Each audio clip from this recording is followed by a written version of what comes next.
set for the Major League debut of Archie Bradley. Nonchalantly asked, what are you doing, Dad? I said, driving down the road. He goes, well, I'm a big leaguer. I lost it. I mean that. Broken Arrow, Oklahoma is in the house. Welcome to the big leagues, kid. Go get 'em.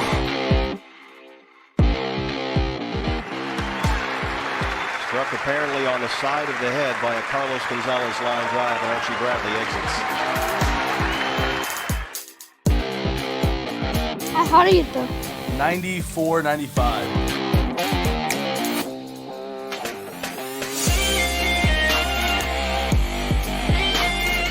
They brought in the beard, and he got 3 big outs. Let's get this thing going. Shot to left center field. That's going to gap it all the way to the wall. 2 runs are going to score. He's not going to stop. Here he comes to third. He slides in safely with a triple. Archie Bradley. I wish I'd have just pulled up into a double. I wouldn't have been as tired, but you play to win. I was going to go as hard as I could till they told me to stop. And these are the type of moments you live for. This is the things you dream about.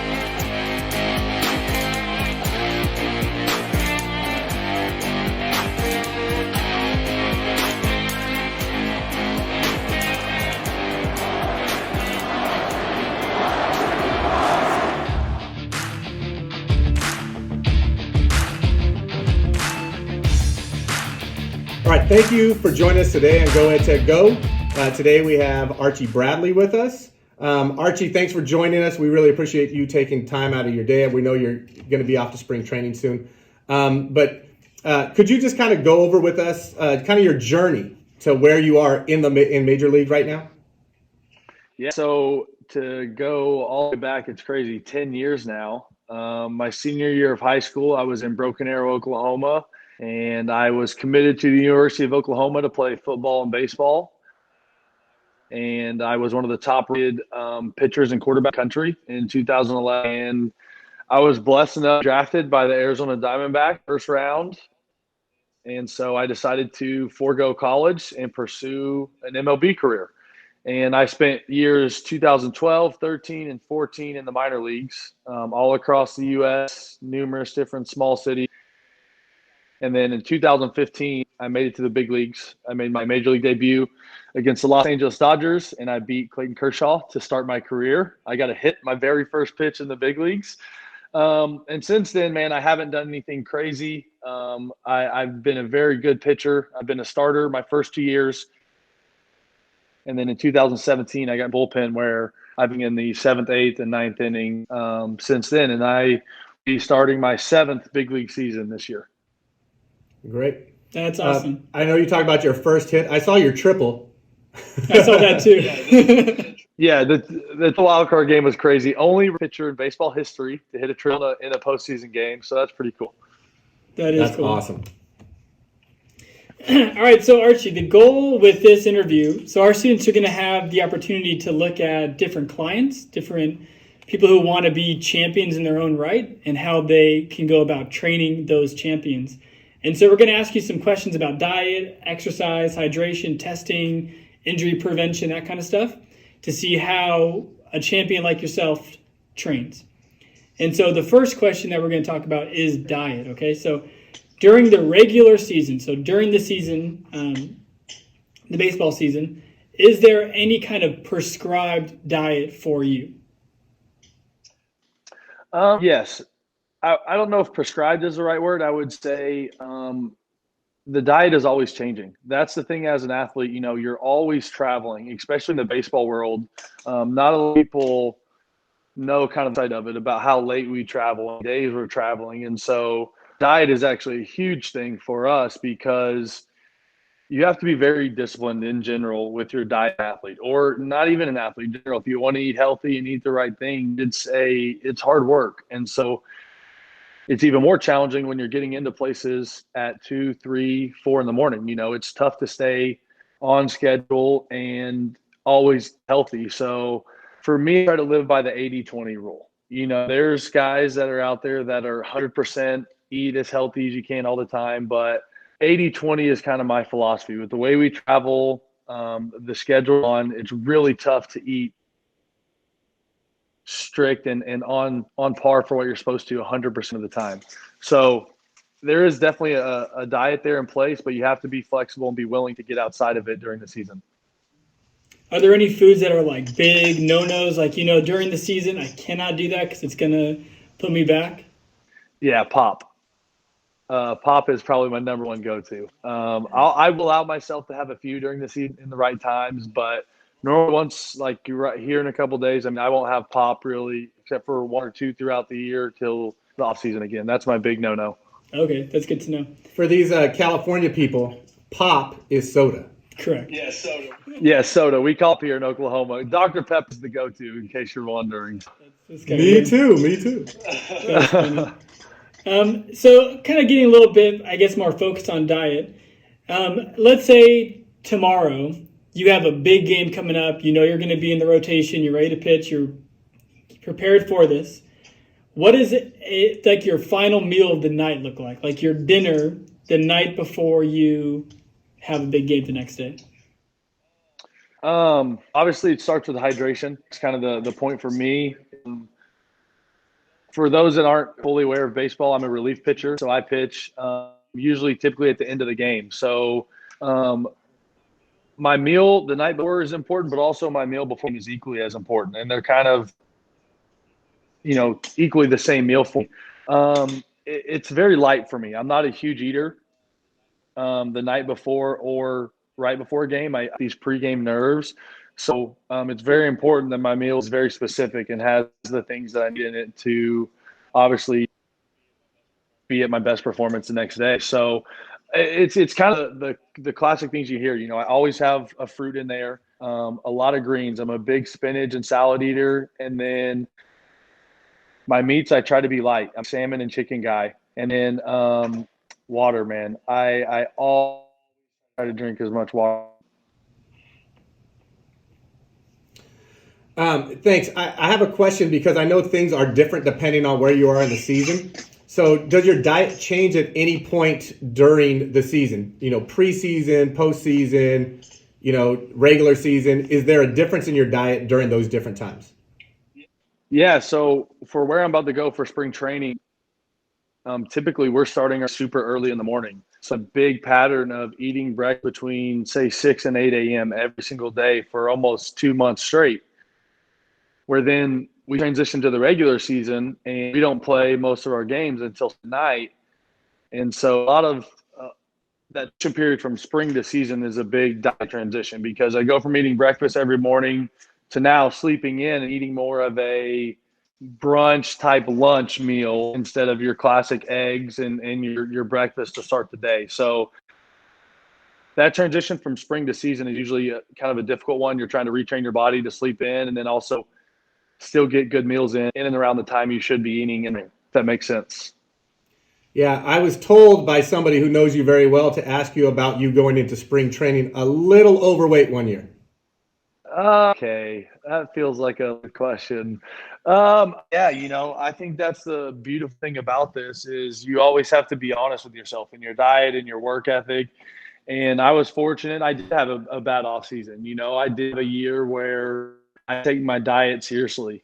My lifting and my training was the same, but my diet is where things got away from me. And I showed up, I think it was 2014. I showed up to spring probably 15, 20 pounds heavier than I should be. And I ended up getting that year. I ended up getting sent down to AA after being in AAA, knocking on the door of the big leagues. And it was a great year for me, man. I was super fortunate. I got to learn from that year. And it's obviously something we can joke about now as a little pudgy. I used to my legs were really big.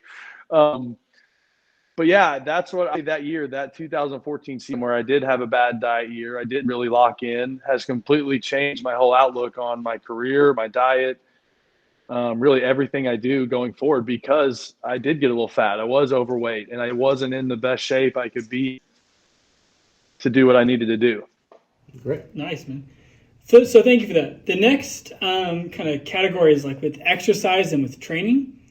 And so in your position, right, as a pitcher specifically, what are some of the areas that your trainers work with you on? Like, what do they want to really focus on for you in your position? So I think I'm going to get even more specific. The thing is understanding your body and why you do things and how your body reacts, and how obviously sitting right now, my shoulder is structured different than your shoulder is over there. And so everything is so specific to the way my body is. Like for me, I know that part of the reason I work so well is I have great movement throughout my shoulder. I can move very well. I'm very loose, but the side of being, having very shoulders, I need to keep it in place. And so we focus a lot of stuff on shoulder stabilization, on my scaps, the little small muscles inside my shoulder, and doing specific exercises that are benefiting those areas. Great. Thanks for talking about those muscles specifically, because we're going to do some of that as well. So, I could act like I know what those muscles are called, but guys, I don't. I understand why I do them. I don't have that information. You could just say rotator cuff and you're good. Yeah, rotator cuff, scap. We're good. Deltoid. They tell you what to do and you do it, right? You're not making the plan. Exactly. Yeah, but in that I ask questions. Do you think that's a lot of part of why I understand what's going on, is because I see a lot of kids that just do exercises to do them. They do a lift, or they do a run, or they do something and they don't know why they're doing that exercise. Well, my buddy does it, or the trainer told me to do it, and that's great. But I challenge kids to understand why you're doing that exercise and how it makes you feel the next day. And when you throw or run or lift again, are you more energy? Those things really helped me establish why I did something, and really noticing why I did something. I think that's the thing, to benefit of why you're doing it, if that makes sense.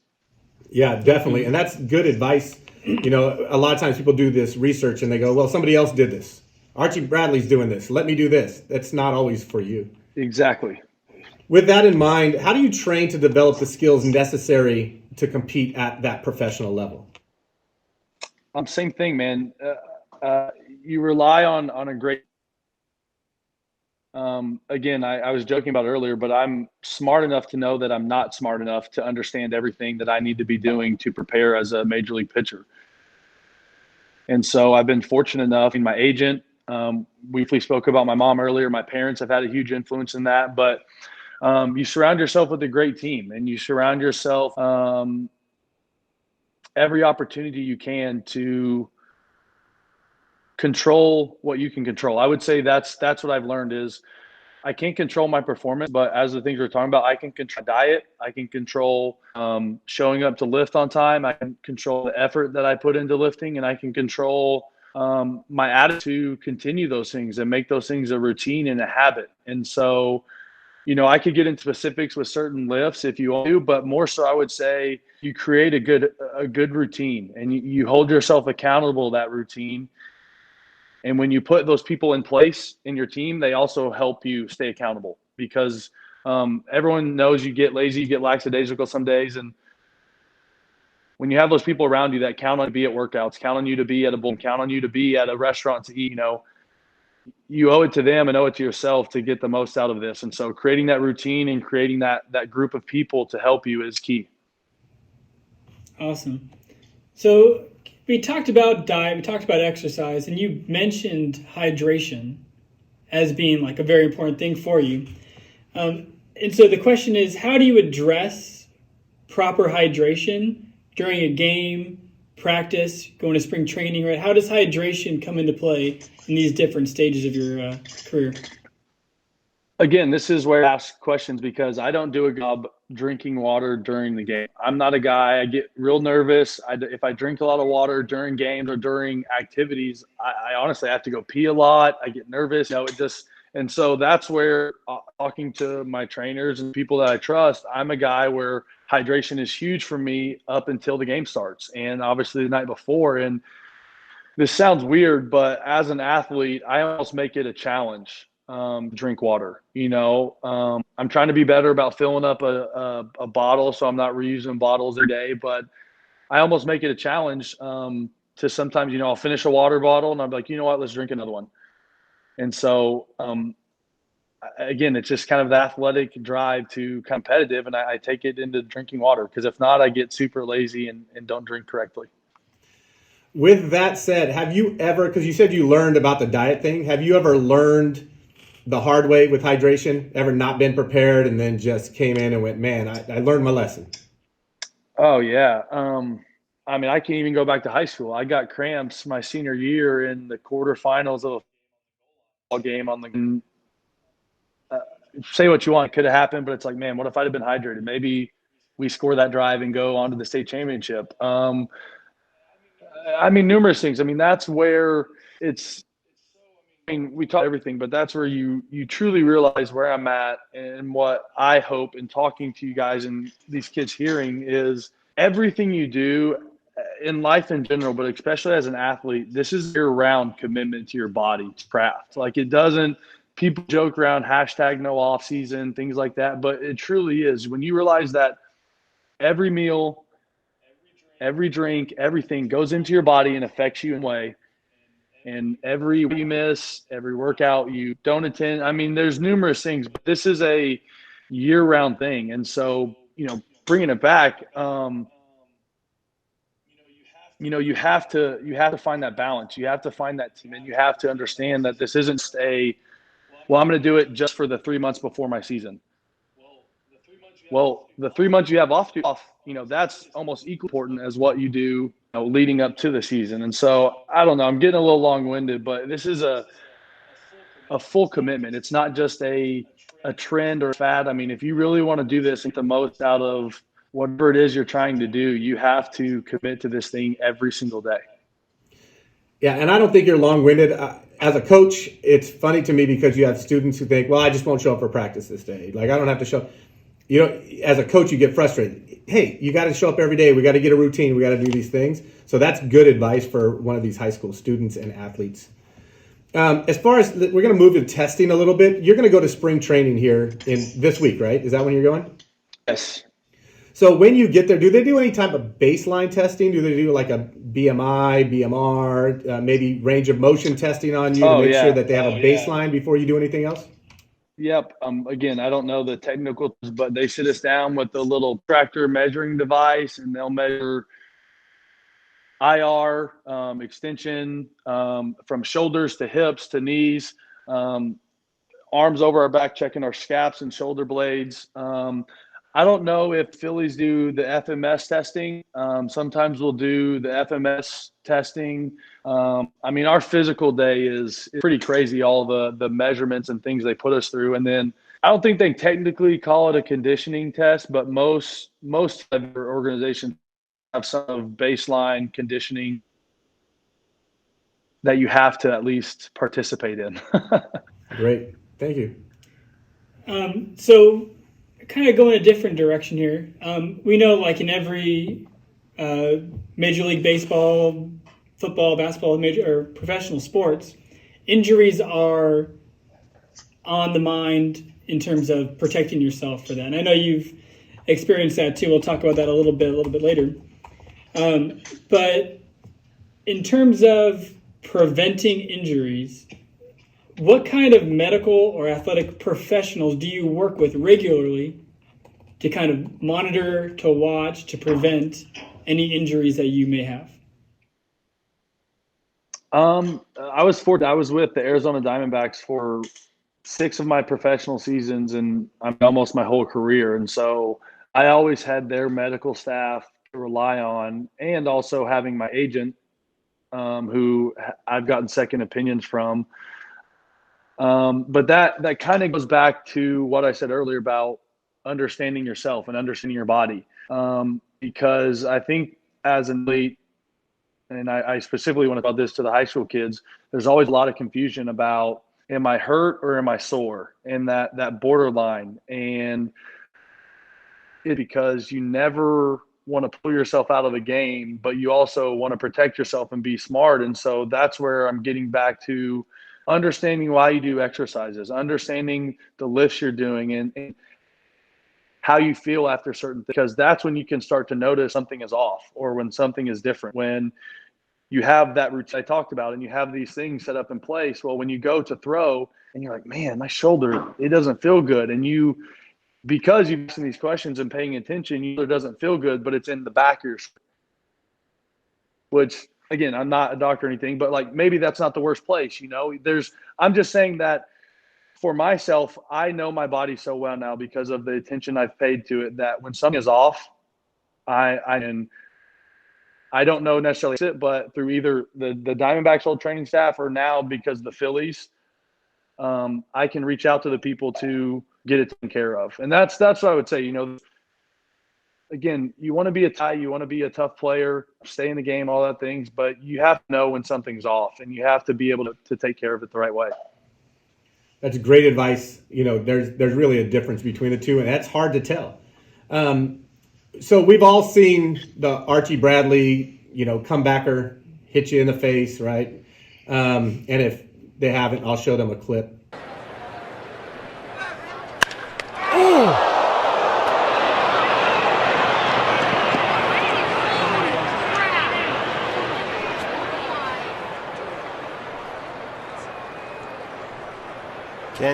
Ken Crenshaw, the trainer, is out there. Ryan DePanflo, the assistant trainer, Chip Hale, and Mike Harkey.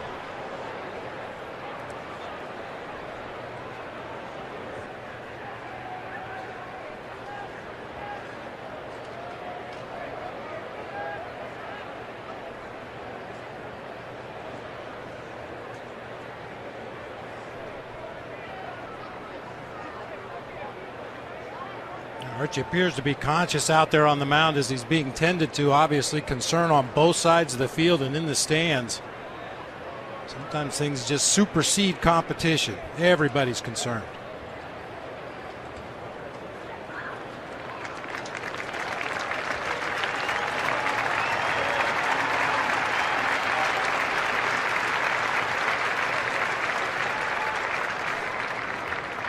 Appears to have struck Archie Bradley in the side of the face. There's some significant swelling there.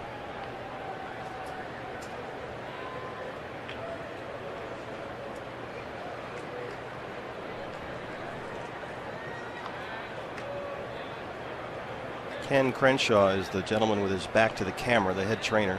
Ryan DePanflo, his assistant. And you can see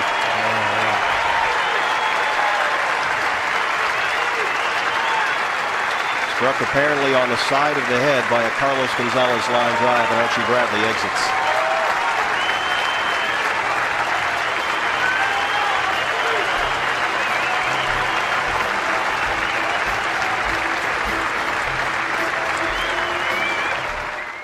Yeah, it's nasty. Yeah, it's pretty bad. And afterwards, it's just lumped up. You can speak on. That's ugly. That's why I agree with you, man. You just wanted to see the signs that said "Bring in the beard." That's what you wanted. That's right. It worked out so well. So, can you talk a little bit about? Have you ever had a serious injury you had to rehab from? It could be that. It could be anything else. But if you could talk a little bit about some of those things, the injury kind of coming back into playing. Knock on wood, no surgeries from anything like that, but it plays into what I had talked about with the year I kind of got pudgy in 14. I cleaned things, and I noticed a huge difference. I rededicated myself that offseason, and I made the big leagues that year. And I don't think it was a coincidence. I think it was a true representation of what I talked about doing, putting a plan together, putting a team in place, and following a strict diet and workout routine. So I got hit in the face. And yeah, if you haven't seen it, it was pretty crazy. I missed 2 weeks of that, and then I ended up coming. But because of missing 2 weeks, I couldn't eat anything because of my melon.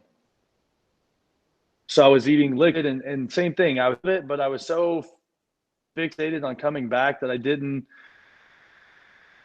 kind of eat well or eat right because I was so messed up. And so I ended up hurting my shoulder that year. I ended up missing, forgot how much time, but that was my first real injury and time on, I guess you'd say it's the injured list now. But it incorporates everything we talked about. I mean, there was a new diet for my rehab. There was a new workout routine, a new program, a new mindset. It was not a complete shift in changing everything, but now it's, all right, I'm trying to get better. How do I fix what's wrong instead of maintain what's good? If that makes sense. Yeah, for sure. It definitely does. In terms of that, in terms of coming back from an injury, of getting back into playing again at full capacity, what does the progress tracking look like for you, even for like the team doctors, to go from an injury to then, okay, now I'm ready to go full capacity pitching? Again, I touch on this a lot, but I'm going to repeat myself. It's knowing yourself, understanding. With JD Martinez, you see a few other guys do it, but you see even big leaguers, NFLs, whatever, they write notes down after a good at bat or after a good game. They write down what they feel. And I think it's knowing in the best way you're doing something the right way, when you're doing it almost subconsciously without hesitation. I mean, I think speaking personally, in any athlete that's had an injury, you always have a little hesitation to go off to know if you're fully ready to go. And so you kind of have those cues, and again, why you're doing something and how it should feel when you're going along that path to getting back to where you need to be. You can be like, okay, I'm not there yet, but I'm starting to feel that. I know I can balance on my leg. I know now I'm down the slope and I can plant. That feels good. But I know and you can kind of, progress with those are what make you feel good.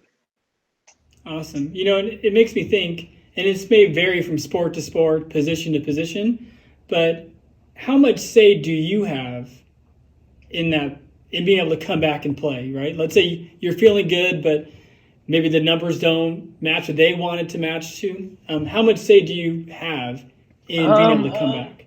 Again, that's a tricky subject. As a competitor, you always want to come back, and obviously every scenario is different.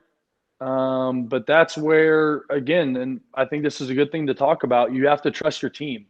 You have to trust the people around you and understand that what really in the rehab process, another week of rehab compared to what if I come back a week early and get hurt and now miss 2 years. But then there's the other side of it. If you are ready to go, and that's where, again, knowing your body, understanding what's going on is going to allow you to actually argue that case of, no, I'm fully ready to go. Let's go. And I think, again, depending on what injury you're working with, and this is my biggest advice, is you have to be honest. When you're coming back from an injury, it's something I've learned but I was a little dishonest with some of my shoulder stuff coming back. And again, that's why you want to know why and how you feel the way you do, because that voice inside your head, when you're good, when you're 100%. And don't come back unless that voice saying, let's go. Because I've seen a ton of teammates along the way do that, and it's ended their careers. They ended up hurting themselves worse. They never made it back. And so again, we talked about earlier, am I hurt, sore? Can I come back? Should I rehab another week? I'm the biggest competitor there is, and I would throw my body on the line any day of the week. But at the same time, I know when I'm hurt, and I know when I'm not 100%. And so always make sure you're coming back from, make sure you're 100%, because it's not worth it in the long run. Now, we're talking physically right now, but mentally as a competitor, that sometimes is harder than to do it physically, right? In your mind, you're like, I got to get out there. Do you have people in place in some of these programs that help you with that mental aspect of it, of, getting back out there as a competitor? For sure. And I think you've seen everywhere across sports and in the world that the mental side of everything is a huge factor in what we're doing. And I want to thank my mom, because my mom's one of those people I can talk to about things like that. Same thing with my dad, but also I'm very big on talking and expressing feelings. I'm not a guy who holds stuff in. I'm not afraid to, put myself out there and tell someone how I'm feeling or if I'm upset. Actually, most people can just read it by the way I'm acting. But, talking about back to getting hit in the face, it was mentally to come back from that than it was physically. For the longest time, I was scared to admit that I'm scared to play baseball. I'm terrified to stand out there on the mound. I had reoccurring visions of getting hit, and there was a time, my dad actually called me after a game, and he was like, son, I love you, but you need to figure this out, get the help you need to, whatever. you're really tough to pitch right now. Like you need to get over this. And I mean this, you need to like get over it, or you need to figure something else out to do. And at the time, I remember speaking to Peter Crone was his name. He worked with the D-backs at the time. It's the first time I talked to someone about what was going on in my head about being scared to play baseball. And it's weird. I remember the locker room and like openly admitting, like, hey man, I'm a little scared. And they're like, yeah, of course, bro. He got drilled in the face. Like, and it was just like, it's just like this freedom of just being open and honest. And I talk about, that was 2015, man. My rookie year, I learned so much about. I went through an injury, got hit in the face, redevoted myself and my diet and my training. And then, yeah, man, mentally, I learned that you have to be able to reach out. That same thing. I talk about that team. That team is equally important on the mental side, emotional side of what we're doing. Sounds like you have a great support system, not just in your family, with everybody else.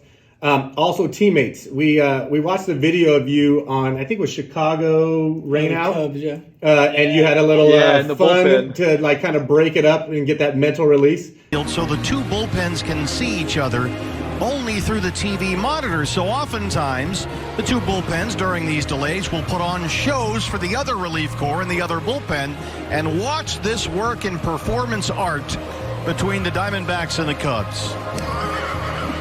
Archie Bradley does his thing, then they answer with horses. Diamondbacks go, okay, we see that. TJ McFarland puts on his uniform upside down and backwards. And then the bobsled. This is beautiful. Four-man bobsled going down the... Here they go. Whee! And then the big finish. That's awesome. Oh, man. So now what do the Cubs do for an encore? They have to come up with something here. Going to be hard to top the bobsled bit. So you might like this, BB. I do like this, yeah. Carl Edwards Jr. Watch the left of the screen. Here comes the fish. Yeah, you'll get a little bump there. Oh, he's got a bite. The hook. There you go. Oh, that's a big one. And then bowling as they bowl Ruby De La Rosa for the 7-10 split. Chafin. Go down. Got it. Jake Barrett picks up the split. Now it's the Cubs' turn to respond. Oh, they got nothing. I got nothing. We win. Can you talk a little bit about how you how you stay in the mindset of just kind of being laid back during that time? There's something special about sports in general. I think especially high school sports, it's its purest form. And when you can get everyone on a team to like commit something that's bigger than themselves, winning is what I'm talking about. Like winning is the greatest thing in the world. Like that's why baseball is to win. But a part of winning is having fun. And there's going to be days where you don't win, and you have rainy days, you have rainouts, you have bad days. And I'm not always the best player, but I can always be the best. And that's where that stuff comes into play, man. You have to keep things loose. You have to keep things fun. You have to have a positive mindset. And for those that don't know, the Cubs bullpen, when they do something, they celebrate after the runs, and it's pretty cool. And so we're in the bullpen, and they have all these cameras in the bullpen for pitching, monitors, all these things. Well, start messing with the TVs, and we can see their bullpen, and they can see us. And so we didn't even know we were going to be on the big screen. We just started doing these competitions back and forth. It was viral video. But in any sport, short season, long season, you're going to have your down times. You're going to have your rough patches of losing, and that's where the word team really, really comes into play. You rely on each other, and you have to always have fun. So you think you're a better bobsledder or baseball player? Or bowler. Or bowler. Man. He's a pin. So you're the pin. Yeah, the bowling pin. I always like the stick maker. I have a few backup plans, but baseball be the mainstay. There you go. All right, on. So taking a little change of direction here. One of the categories that the students will kind of research is medications, vitamins, and supplements to kind of help stay at that top level. Baseball specifically, what, if any, medications, vitamins, or supplements do baseball players take during the regular season as they're playing? Again, as we all know, that varies so much player. You have guys that are so into it. I've done some of this myself where they're getting blood work, they're getting food allergies.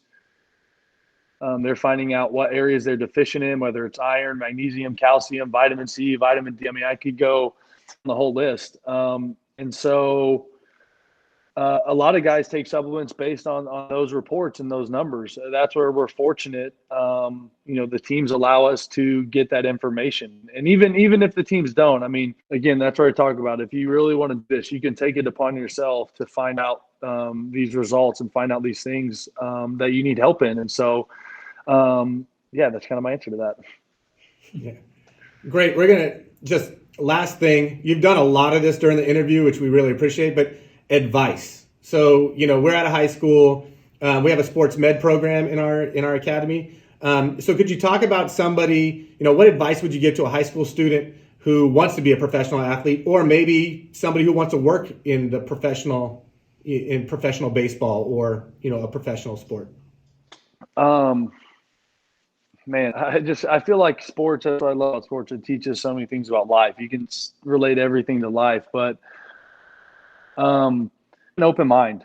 Like, obviously I could give the spiel about work hard, create that routine. Obviously that's very important. You have to truly be dedicated to want to do this. I mean, I taught it, but you have to think about, all right, I'm going to go eat breakfast with my mom, and that thought has to be like, well, how does that fit into being a big league ball player? Am I going to make healthy decisions at breakfast? All right, if I don't eat healthy at breakfast, I'm going to make up for it at my workout and eat better for dinner.